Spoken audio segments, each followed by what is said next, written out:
this rubbish?" Xaviera yelled, pulling me toward the camera. "This doctor is a fraud. A homeless girl playing with dirt. She's using your dying son to steal your fortune, Thayer." I remained silent, my grip on the bowl tightening.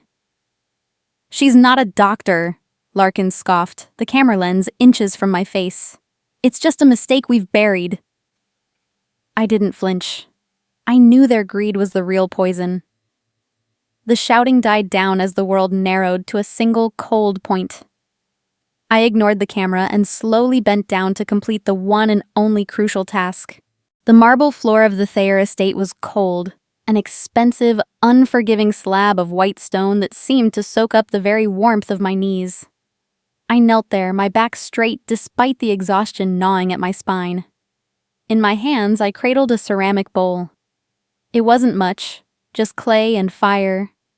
Nung inside was a liquid the color of crushed emeralds, a hand-pressed herbal infusion that smelled of damp earth and bitter roots. It was the only thing in this 3-story monument to wealth that possessed any real life. My focus was entirely on Davian. He lay beneath silk sheets, his skin the color of ash, his breath a ragged mechanical stutter that clattered against the silence of the room. Have you ever looked into the eyes of someone whose soul is already halfway out the door? It's a haunting sight. To the world, he was the heir to a billion-dollar shipping empire. To me, he was just a young man whose thread was fraying. I believe a person's true worth is found in what they give when they have absolutely nothing left to offer. I had no medical license, no title, and no home, but I had this medicine.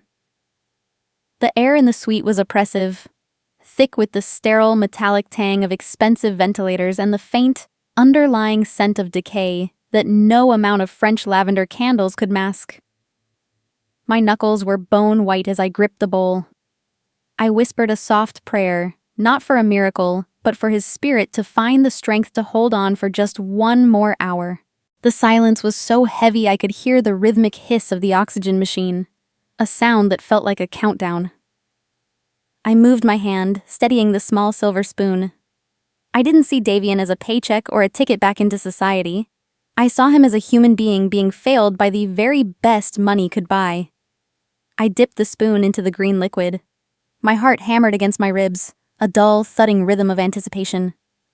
Just as the first drop hovered over his parched lips, the heavy oak doors behind me didn't just open. They exploded inward. The sound cracked through the room like a gunshot, shattering the sanctuary I had tried so hard to build. "Zosime, get away from him this instant!" The voice was a jagged blade, familiar and toxic. I didn't turn around. I didn't need to. I knew that tone. It was the sound of my mother, Xaviera, reclaiming a stage she felt I had stolen. I heard the frantic clicking of high heels on the marble, accompanied by the hushed whispers of a dozen people and the mechanical whir of cameras. She wasn't alone. Thayer was with her, his face a mask of grief-stricken confusion, flanked by men in white coats and a swarm of people holding smartphones. Xaviera reached me in a blur of silk and expensive perfume. Before I could speak, her hand lashed out. She didn't hit me. She hit the bowl. The ceramic shattered against the stone floor. The emerald liquid, the hours of labor, the hope, the cure, splattered across the white marble like a messy green crime scene. I watched the liquid seep into the grout, vanishing as if it had never existed. "Look at this!" Xaviera screamed, her voice pitched perfectly for the cameras she knew were recording. "Look at what this homeless heretic is trying to do to your son, Thayer. A fraud. A common vagrant trying to exploit a father's dying hope with dirt and weeds." She pointed a trembling, manicured finger at my face. I looked up at her, my expression as flat as the horizon. I didn't plead. I didn't cry. I had learned long ago that when someone is determined to misunderstand you, words are just more fuel for their fire. Xaviera turned to the crowd, her eyes brimming with calculated theatrical tears. "I have tried to hide this shame for years," she sobbed, "but I can no longer remain silent. This girl is a stranger to me. My family has no ties to this vagrancy. She is erased from our bloodline. She is nothing but a dangerous liar." The betrayal was a cold weight in my stomach, but I didn't let it show. Dignity isn't something a mother can give you, and it's certainly not something she can take away. I stood up slowly, my knees popping from the cold. The security guards stepped forward, their hands hovering over their belts. I looked past my mother's performative rage and caught Thayer's eyes. He looked like a man drowning, clutching at the only straw Xaviera had allowed him to see. I felt a profound pity for him. Not for the millions he possessed, but for the son he was about to lose because he chose to believe a loud lie over a quiet truth. "You didn't just break a bowl, Mother," I said. My voice was low, steady, and chilled with a calm that seemed to unsettle her more than a scream would have. "You broke the only bridge left for this boy. You destroyed the medicine, but you can't destroy the fact that you know I'm right." Xaviera's face contorted, the mask slipping for just a fraction of a second. "Get her out of here!" she shrieked. "Throw her into the street where she belongs!" The guards grabbed my arms. Their grip was tight, bruising, but I didn't struggle. I walked out of that mansion with my head held high, flanked by men who treated me like a criminal. As we passed through the grand hall, I saw my sister, Larkin, standing by the fountain. Her phone was raised, her thumb flying across the screen as she live-streamed my execution to her followers. She didn't look at me as a sister. She looked at me as content. Have you ever trusted someone you shouldn't have? Someone who was supposed to be your harbor, but turned out to be the storm? I knew that feeling intimately now. I was cast out into the humid Miami night, the heavy iron gates of the Thayer estate slamming shut behind me with a final metallic thud. I stood on the wet asphalt, a girl with no name, no money, and no family left. The heat of the Florida air pressed against me like a physical hand. But as I started to walk, I felt a faint, rhythmic vibration against my hip. It was a small, high-sensitivity recording device, tucked into a hidden seam of my worn skirt. I reached down and felt the cool plastic. Xaviera and Larkin thought they were putting on a show for the world. They didn't realize I had been the one directing the documentary. The cold, humid air of the Miami night clung to my skin like a second layer of grief, yet the small device in my pocket felt like a warm coal against my thigh. Xaviera and Larkin believed they were filming my social execution, a digital pillory for a daughter they had already decided to forget. They didn't know that every frame was a nail in a coffin they were building for themselves. 30 minutes had passed since the iron gates of the Thayer estate slammed shut behind me, but the vibration of the mansion's betrayal still echoed in my bones.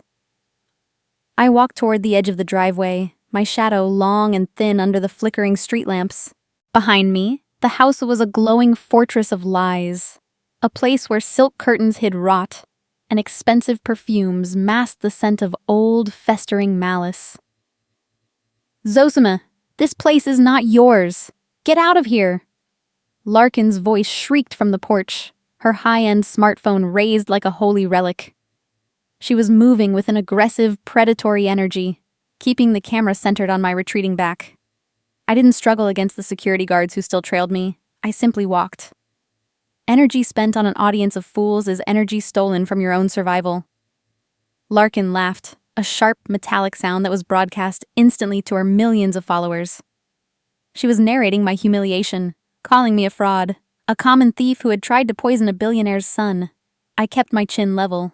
Power is not in the phone you hold, Larkin. It is in the truth you are too afraid to look at. I pity the hunger that feeds on your own sister's pain. Xaviera stood beside her, the picture of a grieving, noble mother. She wiped a dry eye for the lens, her voice a practiced tremolo, as she apologized to Miami's elite for my wayward existence. I watched her through the reflection in the polished side mirror of a parked SUV. She was a master of the stage, but she had become so accustomed to the spotlight that she had forgotten the shadows. Have you ever lived with someone who treated your life like a rehearsal for their own glory? That was the only family I had ever known. I didn't say a word as they pushed me toward the wet asphalt of the public road. Silence is a choice, and tonight, it was my deadliest weapon. The live stream continued, a chaotic swirl of motion as Larkin panned the camera back toward the open doors of the mansion. She wanted to show Davian's suffering, to milk the tragedy for every ounce of digital engagement. The lens swept across the grand foyer, catching Xaviera in a moment she thought was unobserved. In the background of the shot, barely visible to the naked eye but frozen forever in digital pixels, my mother's gloved hand reached into her designer clutch. She pulled out a small, unlabeled vial, Thayer had his back turned, his head buried in his hands, lost in the wreckage of his hope. With the precision of a practiced killer, Xaviera injected the contents into the port of Davian's IV line while the nurses were distracted by the commotion Larkin had created. I saw it. Not through the phone, but through the large, ornate hall mirror as the guards pivoted my body toward the gate. The shock was a physical blow, a cold needle of adrenaline that lanced through my heart. I didn't scream. I knew that a homeless girl's word meant nothing against a socialite's reputation without the weight of proof. I had lived in the margins long enough to know that the world loves a villain, but it fears a mirror. Xaviera wasn't just trying to discredit me. She was trying to ensure the boy never spoke again. The battle had shifted. It was no longer about medical healing. It was about a criminal investigation. A man's greatest enemy is often found at his own dinner table, and tonight, the table was set with poison. Thayer stood at the threshold of the mansion, his silhouette framed by the amber light of the foyer. He looked like a man being led to the slaughter, unaware that the hand holding his was the one sharpening the blade. My heart ached for him. He was a father losing a son, and he was too blinded by grief to see the predator in his own bed. I paused at the very edge of the property, the asphalt biting through my thin shoes. I looked back at him one last time. Forgiveness isn't about letting someone back into your life, I thought. It's about letting go of the poison they left in your heart. But justice? Justice is about making sure they don't pour it into anyone else's cup. An elderly gardener, a man I had known since I was a child, stood near the gatehouse with a rake in his hand. He looked at me with eyes full of a silent, helpless sadness. As the guard shoved me past him, I managed to press a small, crumpled piece of paper into his weathered palm. I whispered only 2 words. Keep it.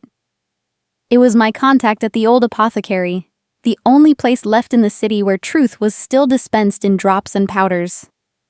He nodded almost imperceptibly, slipping the note into his pocket before the guards could notice. It was a tiny anchor in a rising tide, but sometimes, an anchor is all you need to keep from being swept away. I stepped out onto the wet road, the Miami storm clouds finally breaking. The first drops of rain hit the ground with a heavy, rhythmic thud, washing the scent of expensive perfume from my clothes.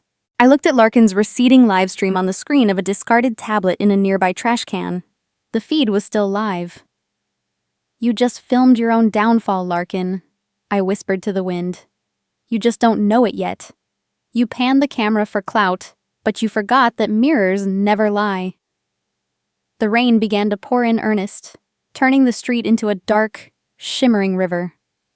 I reached into the deep, hidden seam of my bag and pulled out a secondary recording device, one I had hidden in Davian's room before the chaos began. My hands were trembling as I checked the audio levels. I didn't realize it then, but that moment changed everything. I wasn't just a victim anymore. I was a witness. I pressed the device to my ear, listening through the static of the storm. The sound that came through the small speaker made the blood in my veins turn to ice. It wasn't just the beep of the heart monitor. It was the sound of a valve being turned. The chemical Xaviera had used wasn't just a drug. It was a rare, lethal paralytic designed to look like a natural collapse. I took a deep breath, the cold air filling my lungs with a new, sharp purpose. The police station was a tomb of fluorescent light and the smell of stale coffee. A place where the air felt recycled, and the silence was heavy with the weight of unconfessed sins. I sat in a small, windowless interview room, my hands resting flat on the cold metal table. Across from me, Xaviera smoothed her silk skirt with a hand that didn't tremble. She had bypassed every security protocol, using her high society connections and her concerned mother status to gain access to me before the detectives even started their paperwork. She looked at me, not with love, but with the cold calculation of an architect looking at a building she intended to demolish. For a second, I waited for a flicker of humanity, a sign that the woman who gave birth to me still existed somewhere beneath the designer labels. Xaviera leaned in, her perfume clashing with the industrial scent of the station. "You think you're so clever, Zosima," she whispered, her voice a low, jagged hiss. "But you're a ghost now. I've used a dark web fixer to wipe every trace of you from the digital world. Your birth certificate, your social security number, your medical records. They're gone. Legally, you don't exist. You're just a nameless vagrant with no past and no future. The air left my lungs for a heartbeat. It wasn't just an exclusion, it was a total erasure. She was telling me that my entire life had been unwritten by a few keystrokes. I felt a hollow ache in my chest, a sense of falling into a void where I had no name. I looked at her, and instead of the panic she expected, I felt a strange, crystalline clarity. Identity isn't a line of code in a government server, Mother. It's the spirit you carry. You can delete my name from the government servers, but you can't delete the healing my hands have already done. A shadow still has a shape, even if you refuse to name the light that creates it. I understood then that you can't truly lose what you never allowed the world to own in the first place. My value wasn't in a plastic ID card, it was in the breath I took and the lives I had touched. I watched her eyes flash with frustration as she realized her greatest weapon hadn't broken my spirit. Xaviera's lips curled into a cruel smile as she pulled a folder from her designer bag. You've always been prone to delusions, dear. That's why I've had to take this difficult step. She slid a document across the table. It was a pre-signed 5,150 petition, an involuntary psychiatric hold. Behind it was a forged evaluation from a disgraced doctor I knew she had on her payroll. It claimed my herbalism was a symptom of delusional schizophrenia and that I was a danger to myself and others. She was planning to bury me in a psychiatric ward for life, a place where my voice would be dismissed as the rambling of a madwoman. It was a perfect, ironclad trap designed to silence me forever. Through the glass of the observation window, I could see Detective Brooks watching. Xaviera began to perform, dabbing her eyes with a lace handkerchief, playing the role of the martyr mother burdened by a tragic, declining daughter. She wept about my homelessness and my obsession with cult-like roots. I didn't look at the detective, I looked at the paper. My eyes scanned the legalese, looking for the one crack in her armor. There it was. The date on the evaluation was from 2 days ago, before I had even stepped foot in the Thayer mansion. It was a premeditated strike, a legal kidnapping disguised as medical care.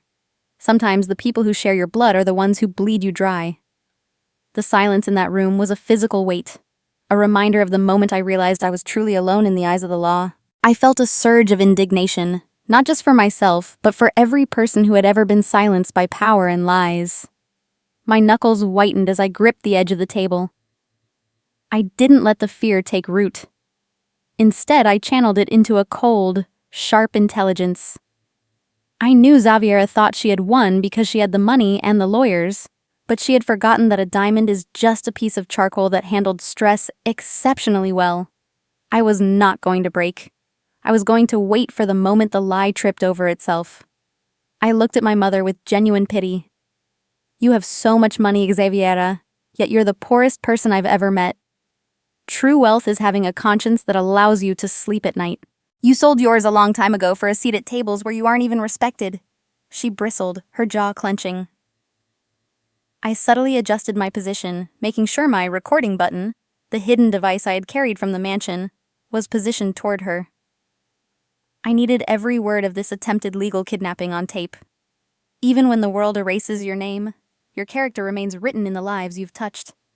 I was a ghost, perhaps, but ghosts have a way of haunting those who tried to bury them alive. The bureaucratic machine was moving. I could hear the heavy footsteps of the transport officers in the hallway. Xaviera stood up, smoothing her skirt once more, a look of triumph settling on her face. The ambulance is waiting, Zosima. It's for your own good. We're going to get you the help you need. She leaned over the table, her eyes gleaming with a predatory light. Nobody is coming for you. Not Thayer, not the boy, not the world. You're a non-person now. I didn't respond. I simply watched her, keeping my breathing steady. I knew that the truth doesn't need to shout to be heard. It just needs to wait for the noise of the lie to fade. Just as the door opened and the officers stepped inside to take me, the station's intercom crackled with a sudden, distorted urgency. The voice of the desk sergeant filled the room. Detective Brooks, we have an emergency patch from Miami Central. Tensions are high. Davian Thayer has flatlined. The father is losing it, and he's demanding the girl be brought back to the hospital under armed guard immediately. He says the doctors are failing, and she's the only one who knows what happened. Xaviera's face went pale, the blood draining from her cheeks as the iron trap she had built began to rattle. I stood up before the officers could touch me, my posture straight and my eyes fixed on my mother's crumbling mask. The silence I had maintained was now a weapon. You deleted my past, Mother, but you can't delete the fact that Davian's heart is still beating because of me. And now, the world is finally asking why. I walked toward the door, not as a prisoner, but as the only person in the city who held the key to a billionaire's son's life. The transport officers didn't take me to the psychiatric ward. They moved me toward the exit, their pace fast and their faces grim. The steel transport van hummed beneath me, a cold, vibrating coffin on wheels that smelled of industrial disinfectant and old fears. I sat on the hard bench, my wrists bound by heavy metal cuffs that bit into my skin with every bump in the Miami pavement. I didn't pray for the locks to spring open. I didn't beg for an escape. Instead, I closed my eyes and reached out with my mind, trying to find Davian's flickering pulse in the distance. The soul is like a lantern.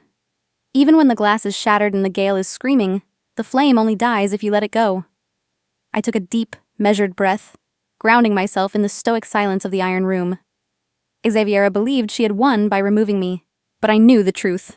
Her 5,150 petition was a smokescreen. She needed me in a psych ward, not because I was mad, but because my presence was the only thing standing between her and Davian's final breath. "You look too calm for someone headed to the loony bin," the guard muttered, his eyes watching me through the mesh grate. I didn't flinch. I didn't offer him the anger he expected. "Fear is just an illusion created by people who think they can control the clock," I replied, my voice steady and low. "I'm not worried about where I'm going. I'm only worried about the boy who is running out of air while we sit here talking."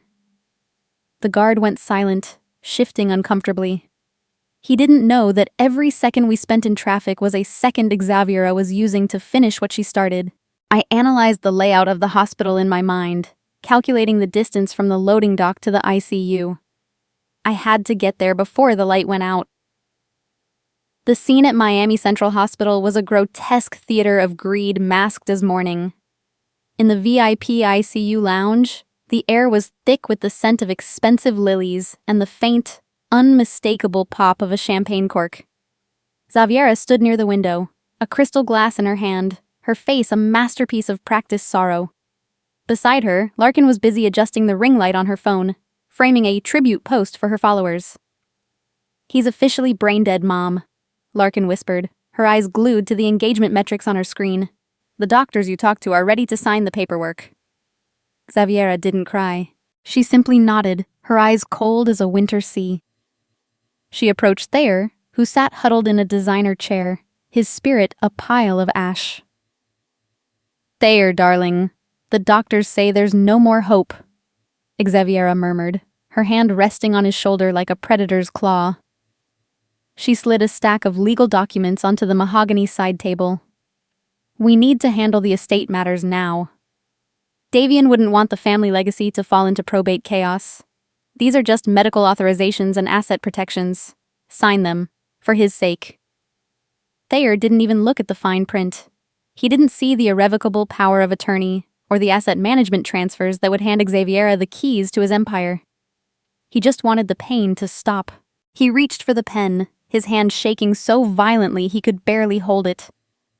Sometimes, the most powerful thing you can do is let your enemies think the game is over before you've even moved your queen. I was marched into the hospital lobby just as the elevator doors opened. The guards held me firmly, but I walked with the posture of a woman who had already seen the end of the story. I saw Xaviera across the room, holding those signed papers like a trophy. Our eyes met. She didn't see a daughter. She saw a ghost she had failed to bury. I looked at Thayer, whose soul seemed to have left his body long before Davian's. "The darkest hour only has 60 minutes, Thayer," I said, my voice cutting through the hushed murmurs of the lobby. "Don't sign away your life before the sun has a chance to rise. You're already spending the money, mother. But you forgot that the dead sometimes have the loudest voices. Xaviera's face contorted, her composure momentarily fracturing. Get this maniac out of here! She shrieked, clutching the documents to her chest. She's a danger to this family. The guards pulled at my arms, but I lunged toward the ICU threshold, my eyes fixed on Davian's room. A person's true character isn't revealed by how they handle their own success, but by how they treat someone else's tragedy. I felt a surge of crystalline resolve. As the guards wrestled me back, I managed to reach into the hidden hem of my skirt, slipping a small dried leaf, a rare neutralizer I had saved from the apothecary, into the palm of my hand. It was my only weapon left, a tiny piece of the earth against a mountain of gold. They allowed me one final goodbye. At the bedside, a cruel mercy granted by Thayer's last shred of authority, I stood over Davian, his skin cold and waxy, the machines hissing their mechanical lies. Xaviera stood in the doorway, her hand on the power switch for the life support. It's time to let go, Thayer, she said, her voice dripping with artificial empathy. Let him have peace. She reached for the toggle, her eyes gleaming with the triumph of the legal theft she had just completed. My knuckles whitened as I leaned over the bed. I didn't look at her. I looked at the boy. I pressed the small leaf against Davian's pale skin, my fingers trembling with the weight of finality. In that silence, the world seemed to stop breathing. I didn't pray for a miracle. I demanded the truth. Just as Xaviera's finger clicked the switch to disconnect the life support, my hand made contact with Davian's chest. The heart monitor, which had been a flat, rhythmic drone, suddenly emitted a jagged, high-pitched scream that stopped every heart in the room. A single violent spike of electricity shot across the screen. Xaviera froze, the papers slipping from her hand and scattering across the sterile floor like broken promises. I felt the warmth returning to his skin, a faint, thundering vibration beneath my palm. The sterile air of the ICU seemed to ignite as Davian's heart monitor began a frantic, rhythmic gallop.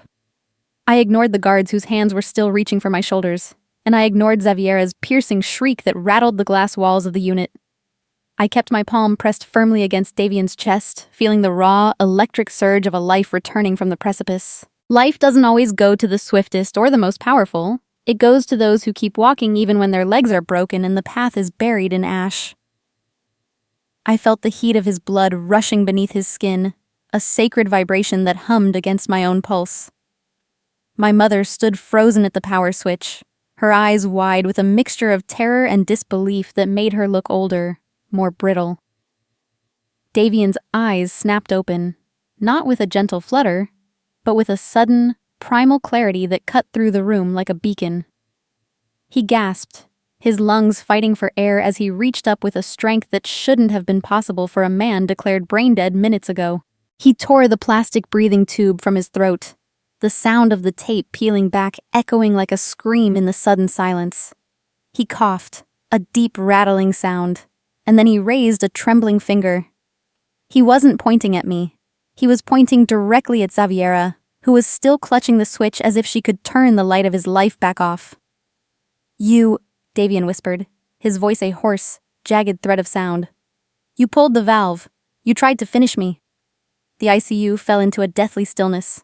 The nurses froze, their needles mid-air, and the guards stopped their advance, their eyes darting between the billionaire's son and the woman who claimed to be his savior. Xaviera's mask didn't just crack, it shattered into 1,000 jagged pieces of panic. He's delusional, she shrieked, her voice hitting a frequency of pure desperation. It's post-trauma. He doesn't know what he's saying. I didn't move my hand from his chest.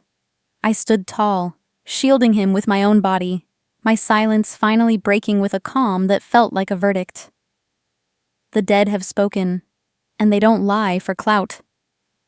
The truth has a way of rising to the surface, no matter how much gold you use to weigh it down. Xaviera spun around, her eyes wild as she looked for an exit, but the room had become a cage. I reached into the neckline of my worn dress and unclipped the small silver button I had pinned there before we ever left the mansion, the secondary device I had kept hidden while they focused on my cuffs. Truth is like the sun. You can shut it out for a time, You can hide behind curtains of lies and silk, but it isn't going away. I held the button up toward the smart screens that lined the hospital walls, the same screens that were currently displaying Larkin's ongoing memorial livestream. I didn't need a lawyer to argue my case. I had a witness that never blinked.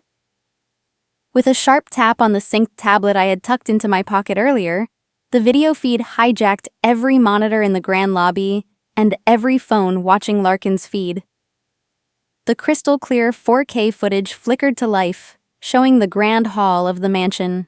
The crowd watched in a unified, horrified gasp as the screen showed Xaviera's gloved hand deftly pulling the unlabeled vial from her clutch and injecting it into Davian's IV line while the room was distracted.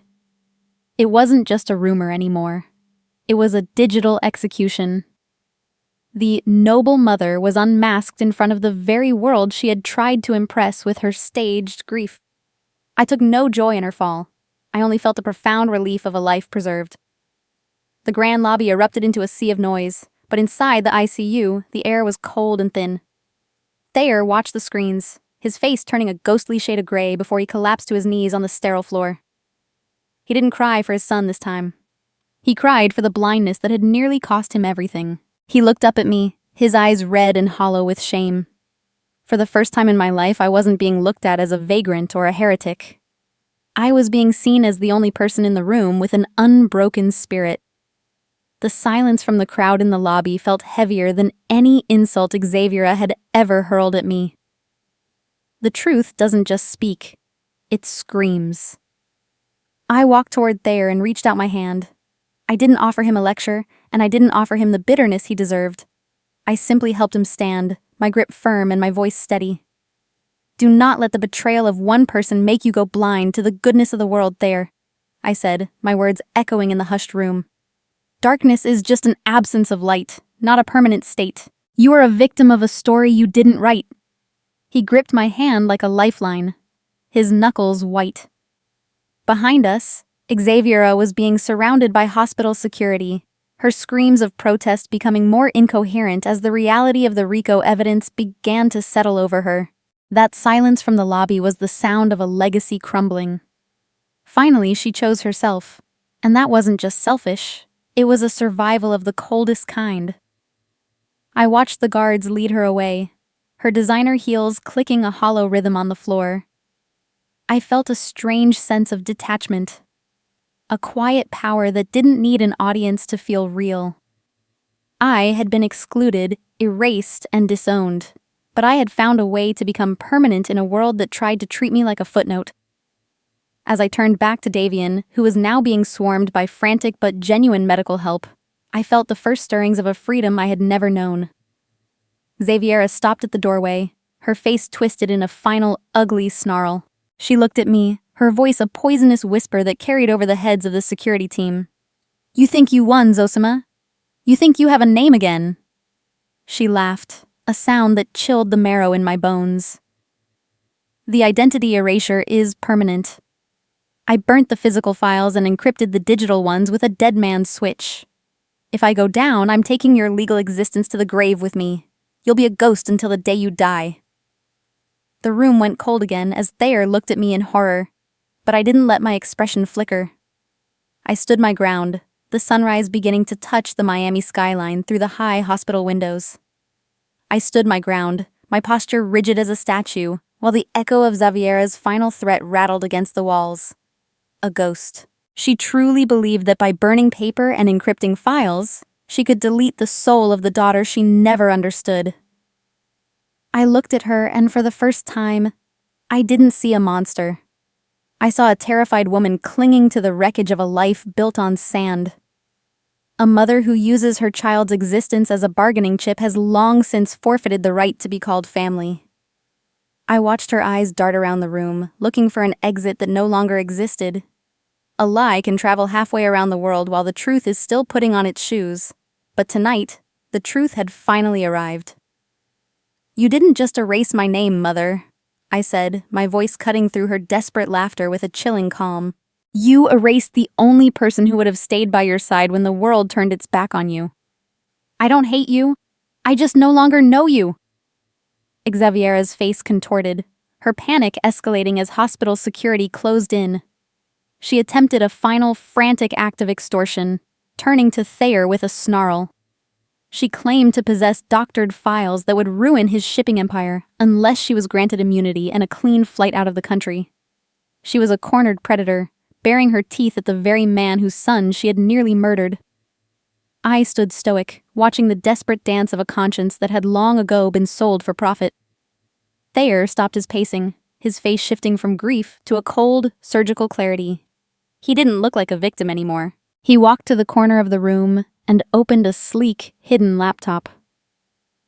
"I wasn't just a grieving father, Xaviera," he said, his voice dropping into a register of sheer authority. He revealed that he had been working with federal agents for months to track a massive wire fraud syndicate. Xaviera hadn't been acting alone. She was the silent head of a ring laundering money to cover her staggering gambling debts.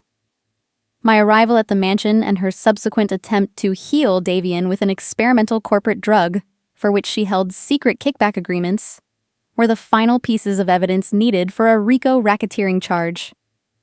The room seemed to shrink around Xaviera as Thayer explained that the entire shaming event at the mansion had been monitored by federal cybercrime units. The identity erasure she performed wasn't just intercepted, it was used as bait. They had watched her digital footprints in real time, allowing her to believe she was successful while they mirrored every deleted file. My records weren't just restored, they were being held in a federal vault as primary evidence of her malicious intent. I felt the weight of the last few years lift, replaced by a profound sense of justice. Would you have forgiven her for the sake of family, or watched the law take back what she stole from your soul? I knew my answer. Justice is not about revenge. It's about restoring the balance the world lost. Xaviera's knees buckled, and she hit the floor with a hollow thud. The silk of her dress fanned out around her like a dying butterfly. Suddenly, the malice vanished, replaced by a sudden, jarring shift into a performance of maternal love. She reached out for my hand, her eyes swimming with fake tears. "Zosima, my precious youngest daughter!" she wailed, her voice a grating plea. "Help me! We can fix this. I did it all for us, to give you a better life." I looked down at her hand, the one that had so recently injected poison into an IV line. She was still wearing the ancient family signet ring, a piece of gold that represented generations of honor she had systematically tainted.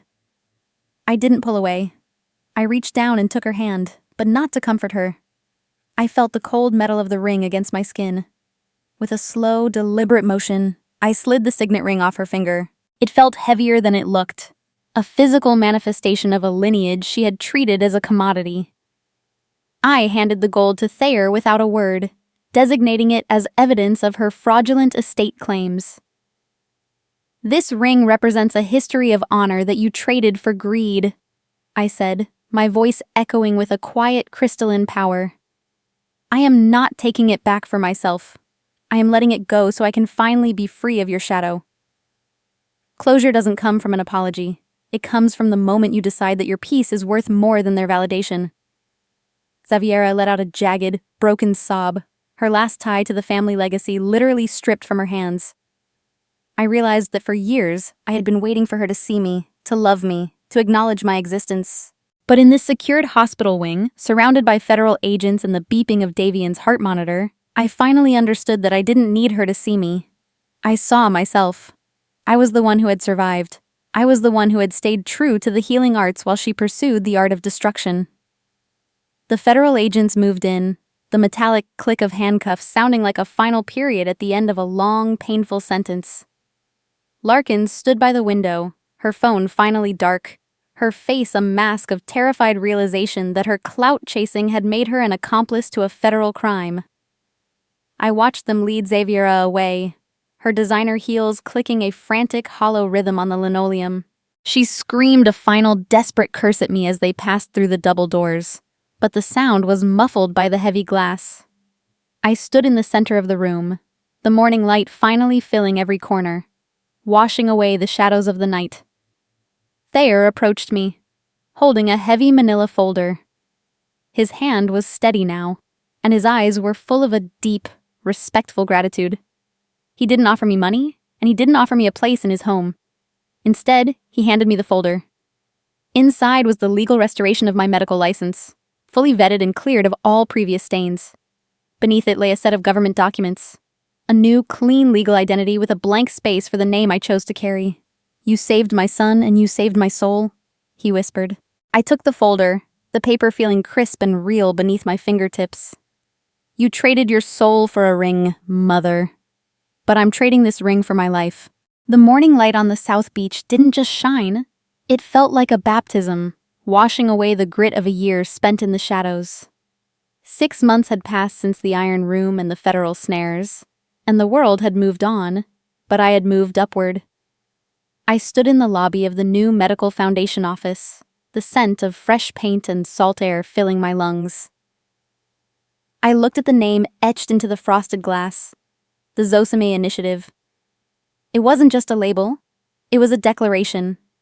I had been erased by the woman who gave me life, but I had written myself back into existence with my own ink. I felt a quiet, rhythmic peace in my chest, the kind of stillness you only find after you've survived a storm that was meant to drown you. Before the official opening, I had one final task to complete, a visit to the Federal Detention Center. I sat behind the reinforced glass, watching Xaviera and Larkin approach. They were stripped of their silk, their pearls, and their digital masks. Xaviera's skin looked sallow under the harsh fluorescent lights, and Larkin's eyes were frantic, still looking for a camera that wasn't there. I didn't come with hatred. Hatred is a heavy stone to carry, and I had already traveled too far to be weighed down by the past. I pushed a small package through the slot, a set of books on accountability, and a modest legal trust I had funded with my own savings. It wasn't Thayer's billions, it was my own sweat and toil. Xaviera reached for the glass, her voice a desperate, manipulative rasp. "Zosima, honey, you have to talk to Thayer. Tell him to drop the civil suits. We're family, remember?" I looked at her with the serenity of someone who has finally found their own shore.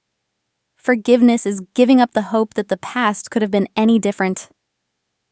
I realized in that moment that I didn't need her to be a good mother, to be a whole daughter.